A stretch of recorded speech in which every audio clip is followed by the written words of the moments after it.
नमस्कार, जन्मभूमि टुडे में आपका स्वागत है। मैं हूं रामधारी। आज हम सम्यक गैस्ट्रो एवं सुपर स्पेशलिस्ट हॉस्पिटल में हैं और हमारे साथ में हॉस्पिटल के एमडी डॉक्टर के.एस. यादव हैं, जो गैस्ट्रो के स्पेशलिस्ट हैं। और कल लीवर डे है, उस चीज़ को लेके हम चर्चा करेंगे कि लीवर डे क्यों मनाया जाता है और लीवर को लेके क्या क्या सावधानियां बरतनी चाहिए। डॉक्टर साहब, जन्मभूमि टुडे में आपका स्वागत है। धन्यवाद रामधारी जी। जैसा कि हम लोग जानते हैं कि 19 अप्रैल को 2010 से ईजल जो यूरोपियन लीवर का एसोसिएशन है, उन्होंने डिसाइड किया था कि हम लोग जो है अवेयरनेस लीवर के लेके, लीवर हेल्थ के बारे में अवेयरनेस है उसको फैलाने के लिए एक डेट डिसाइड करी जो 19 अप्रैल है, जिसको हम हर साल जो है इसको मनाते हैं। डॉक्टर साहब, लीवर से लेके कई ऐसी समस्याएं हैं, शरीर में कई ऐसे बीमारियां होती हैं, तो लीवर को दिक्कत से क्या क्या बीमारियां होती हैं और लीवर से संबंधित क्या क्या बीमारियां हैं, उसको थोड़ा सा बताएं। देखिए रामधारी जी, ऐसा है कि लीवर जो है, लीवर एक तरह का एक आर्गन है, जैसे और भी आर्गन है, जैसे ब्रेन है, किडनी है, उसी तरह से लीवर है कि लीवर जनरली जो है कि ये फैटी चीज़ें पसंद नहीं करता है, या कोई इन्फेक्शन है जो लीवर को हो जाता है, जो इन्फेक्शन हील करता है, या कुछ वायरसेस है जैसे कि हेपेटाइटिस बी है, सी है, जो आगे चल के लीवर को धीरे धीरे करके ख़राब करते रहता है। या जो लाइफ स्टाइल की बात करें तो जिसमें जो है खाने पीने में जैसे कि अल्कोहल का सेवन है, तो अल्कोहल के सेवन है तो ये जो है लीवर को ख़राब करता है, उसके सेल्स को डैमेज करता है, जो आगे चल के फिर लीवर की बीमारियां बनाती है। खाने पीने की बातें करें तो खाने पीने में है कि जैसे ज़्यादा फैटी वाली डाइट है, जो तले भुने वाले जितने खाने हैं, या तेल है जो बार बार यूज़ हो रहा है, जिसमें जैसे और बीमारियाँ जैसे मोटापा है, डायबिटीज़ है, हाइपरटेंशन है, या फैटी लीवर है, तो ये सब चीज़ें जो है ना आगे चल के जो है लीवर को ख़राब करती हैं। जो प्रमुख तौर पे जो बीमारियां हैं लीवर से, उनकी हम चर्चा करना चाहते थे थोड़ा सा। हाँ, जो प्रमुख जो बीमारियां हैं जिसमें कि अभी इंडिया में अगर हम बात करें तो सबसे कॉमन जो है कि अल्कोहल है, कि अल्कोहल का सेवन, क्योंकि पश्चिमी सभ्यता को लोग अपनाते जा रहे हैं, पाश्चात्य संस्कृति को, और इसी की वजह से जो है लीवर का अल्कोहल का सेवन बढ़ता जा रहा है।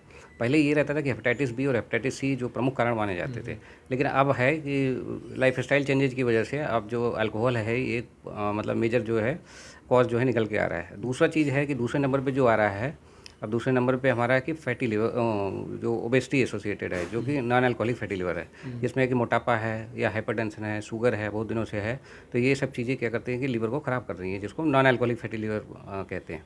अच्छा, तीसरे नंबर पे फिर आती है तो इन्फेक्टिव आते हैं। इन्फेक्शन जो है कि जैसे कि हेपेटाइटिस बी है और हेपेटाइटिस सी है। हेपेटाइटिस बी का वैक्सीनेशन है हमारे पास, तो अगर हमें पहले पता चल जाता है कि उसको हेपेटाइटिस बी नहीं हुआ है तो 3 डोजेज लगती है, जिससे कि फिर आगे होने की संभावना बहुत ही कम हो जाती है। अच्छा, हेपेटाइटिस सी का 2000 बात करें 2013-14 से पहले तो कोई ट्रीटमेंट नहीं था, तो इसलिए उस समय जो हेपेटाइटिस सी बड़ा कॉमन था, तब अल्कोहल कम था।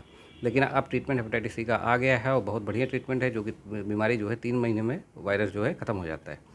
तो यही प्रमुख कारण है। दूसरा चीज़ है कि कुछ ड्रग्स भी हैं, जैसे कुछ हर्बल प्रोडक्ट हैं जो आयुर्वेदिक प्रोडक्ट्स हैं, जो कि नुकसान करते हैं, तो इसको जैसे जिम वाले सप्लीमेंट्स देते रहते हैं, या और भी जितने हैं कि जो हर्बल प्रोडक्ट्स हैं जो लंबे समय तक अगर लिए जाएँ तो वो नुकसान करते हैं, जो कि प्रमुख कारण है लीवर ख़राब करने के। जैसे फैटी लीवर इस समय बड़ा कॉमन है, तो फैटी लीवर का प्रमुख कारण क्या है? जैसे फैटी लीवर तो फिलहाल जब भी कोई जांच कराए इस तरीके की चीज़ें होती हैं, ज़्यादातर लोगों को ऐसा सुनने में आता है कि फैटी लीवर की समस्याएं हैं, तो क्या उनका प्रमुख कारण है फैटी लीवर क्या? अच्छा, फैटी लीवर जो है ना, फैटी लीवर के कई कारण है। अच्छा, अल्कोहल की वजह से भी फैटी लीवर होता है, ड्रग की वजह से भी फैटी लीवर होता है। अच्छा, जो नॉन अल्कोहलिक है, जिनकी ओबेसिटी है और बाकी हाइपरटेंशन, एक बास्केट है पूरा ना, जिसमें पीसीओडी है, गालिस्टोन डिजीज़ है, तो जो फैटी लीवर जनरली जैसे कोई अल्ट्रासाउंड कराने जाता है तो अल्ट्रासाउंड में कुछ आया ना जाए, फैटी लीवर जरूर आ जाता है, तो आदमी घबरा जाता है, फिर लेके आता है कि हमारा तो लीवर ही ख़राब हो रहा है। तो जो फैटी लीवर है वो बेसिकली हम लोग जो फैटी लीवर की बात करते हैं वो नॉन अल्कोहलिक फैटी लीवर की बात करते हैं, कि जैसे उसका वेट ज़्यादा है, शुगर है उसको, और हाइपरटेंशन है, तो ये चीज़ें जो है इसको अब जो नया टर्म है इसको मेटाबॉलिक एसोसिएटेड लीवर डिजीज़ कहते हैं। तो इसमें ये होता है कि जो है कि अल्कोहल आदमी ले रहा है या कम मात्रा में ले रहा है, नॉन सिग्निफिकेंट अमाउंट में ले रहा है, लेकिन अगर मोटा है, ओबीज है, हाइपरटेंशन है, शुगर है, तो ये सब चीज़ें जो है ना उसको अल्कोहल से ज़्यादा बल्कि नुकसान कर रही हैं, और ये जो है आगे चल के फैटी लीवर होता है। फैटी लीवर के बाद फिर धीरे धीरे करके वो सिरोसिस में फाइब्रोसिस होती है, फिर सिरोसिस हो जाती है, फिर लीवर ख़राब हो जाता है। अच्छा, ये जो हेपेटाइटिस की बात है बी और सी की, तो हेपेटाइटिस का प्रमुख कोई कारण है या फिर यूजुअली ऐसी ही बीमारी है तो कुछ उसका किसी ऐसी चीज़ों को यूज करने पे ऐसा होता है? देखिए, जो हेपेटाइटिस टर्म है, तो हेपेटाइटिस में है कि किसी भी ऑर्गन में जब भी इन्फ्लेमेशन होगा, जब भी कोई इंजरी होती है, जैसे बाहर से हमको चोट लगती है तो लाल हो जाता है ना, तो इन्फ्लेमेशन होता है, उसी को आइटिस बोलते हैं। अब जैसे हेपेटाइटिस जो है लीवर के सेल में अगर इंजरी होगी तो उसको हम हेपेटाइटिस बोलेंगे। ठीक है, तो हेपेटाइटिस के कई सारे कारण हैं। अब जो इन्फेक्टिव, बेसिकली हम लोग इन्फेक्टिव जो कॉजेज में मानते हैं, तो जैसे हेपेटाइटिस बी है, हेपेटाइटिस सी है, और इसके अलावा भी हेपेटाइटिस ए है, हेपेटाइटिस डी है और हेपेटाइटिस ई है। जो ए और ई होती है वो खाने पीने से फैलती है, कि जो इन्फेक्शन इधर उधर की बाहर की चीज़ें हम खाना खाते हैं, अगर नॉन हाइजीनिक है तो उसकी वजह से इन्फेक्शन जाता है, तो वो उसकी वजह से जो हेपेटाइटिस ए और ई होती है। लेकिन ये ज़्यादा जो है ना, ये ज़्यादातर एक्यूट इन्फेक्शन करती है, लीवर को ज़्यादा टाइम तक ख़राब नहीं करती है। तो या तो ठीक हो जाती है, या बहुत कम है कि जो है एक्यूट लीवर फेलियर में जाती हैं। अच्छा, जो लीवर को ख़राब करती है वो है हेपेटाइटिस बी और सी। हेपेटाइटिस बी और सी ये सेक्सुअल कॉन्टैक्ट से फैलती है, या कोई ब्लड ट्रांसफ्यूजन से फैलती है, या अनप्रोटेक्टेड सेक्स हो गया, या नीडल वगैरह हो गई, तो जिससे होती है। तो ये जो है लीवर को क्रोनिक लीवर डिजीज़ में कन्वर्ट करती है, जो सिरोसिस के मेजर कारण है।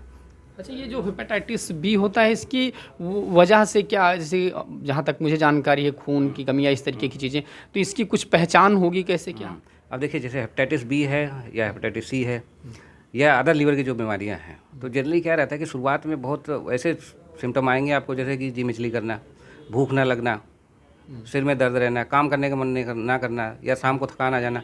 तो ऐसे बड़े जो कॉमन से सिम्टम है, जिसको आप डिफ्रेंशिएट नहीं कर सकते हो कि ये जो हेपेटाइटिस बी की वजह से हो रहा है, या थकान वकान है, कमजोरी है कि उसकी वजह से है।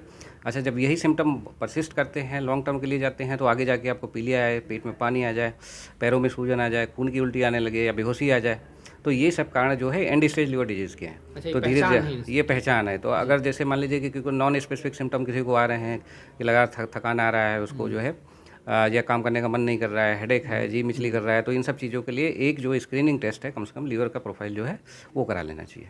अच्छा डॉक्टर साहब, इसके लिए सावधानियां क्या बरतनी चाहिए? बेसिकली किन चीज़ों का ध्यान रखना चाहिए? चूँकि अभी गर्मी आ रही है, तो इन सब चीज़ों को लेके क्या लीवर के लिए या इन सब चीज़ों के लिए क्या ध्यान रखना चाहिए? देखिए, लीवर के लिए बेसिकली ये है कि लीवर जो है ना, कि लीवर की हेल्थ की बात करते हैं तो हमारे लीवर में है कि मान लीजिए कि जो इन्फेक्शन है, तो अब जनरली क्या होता है कि जैसे बच्चा पैदा होता है तो उनको हेपेटाइटिस बी के वो टीके लग जाते हैं, तो उनको जो है हेपेटाइटिस बी आगे जाके होने की संभावना बड़ी कम है ना। इसी तरह से जो इन्फेक्शन वाले होते हैं, तो इन्फेक्शन भी हम लोग जो है, अगर है कि खाना पीना थोड़ा सा अपना इम्प्रूव करें, तो उस इन्फेक्शन वाले से भी हम लोग बच सकते हैं।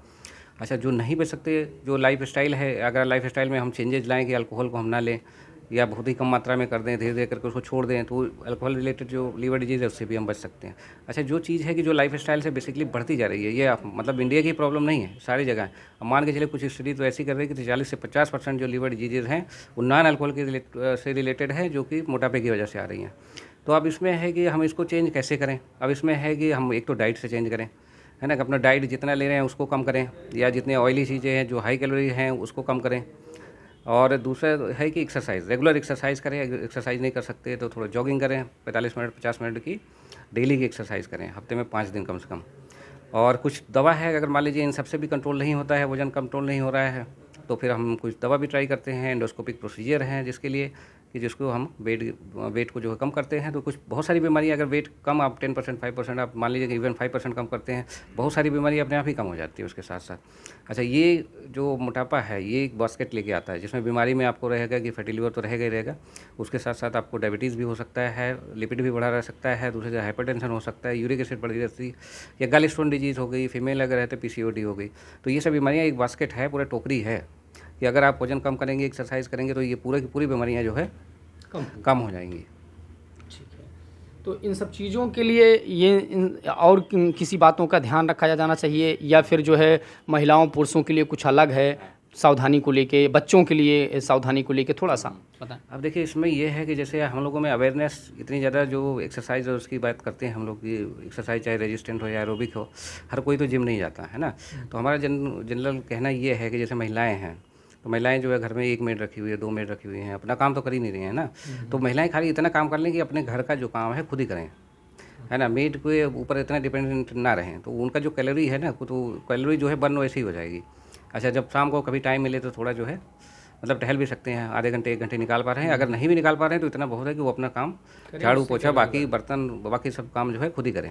अच्छा, आदमियों के लिए ये है कि अगर जो मान लीजिए बहुत ही बिजी रहते हैं, तो वो क्या करें कि जैसे ऑफिस जा रहे हैं तो जाम की समस्या रहती है, तो कोशिश ये करें कि अपनी गाड़ी है जो है, कार वगैरह है, तो दूर पार्क करें, और उतना पैदल होकर जाएँ, और एलिवेटर का यूज़ ना करें, सीढ़ियों से चढ़ के जाएँ। ठीक है, सीढ़ियों से उतरें। तो जितनी बार आप ये सब करेंगे तो उसमें कैलोरी तो बर्न होती है। दूसरा चीज़ ये है कि जैसे अब इसमें है कि तली भुनी चीज़ें हैं, समोसा है ना, पराठा है। अब मान लीजिए रोटी में जो है 80 to 90 किलो कैलोरी के आसपास एनर्जी होती है। अगर उसी का आप पराठा बना देंगे, 1 चम्मच 1.5 चम्मच अगर तेल डाल देंगे तो इसमें 200 के आसपास हो जाती है किलो।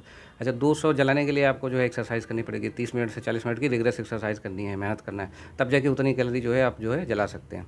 तो कहने का मतलब ये है कि घर वाली चीज़ें खाना जो है घर से ले जाएँ, टिफ़िन में पैक करके ले जाएँ, और थोड़े उसमें है कि जो जितने तली भुनी चीज़ें हैं इन सबको कम करें, हेल्दी खाना खाएं, लीवर आपका आपके साथ रहेगा। जी, बहुत बहुत धन्यवाद। ये थे डॉक्टर के.एस. यादव, जिन्होंने लीवर से संबंधित बीमारियों का कैसे रखरखाव, कैसे सावधानी और कैसे अपने आप को स्वस्थ रखना है, इन सारी बातों को लेकर इन्होंने बताया, और क्या क्या बीमारियां, क्या क्या उसके सिम्टम्स हैं, कई ऐसी बातों की चर्चा की। फ़िलहाल मिलते हैं अगले स्वास्थ्य प्रोग्राम के साथ एक नए डॉक्टर के साथ। धन्यवाद।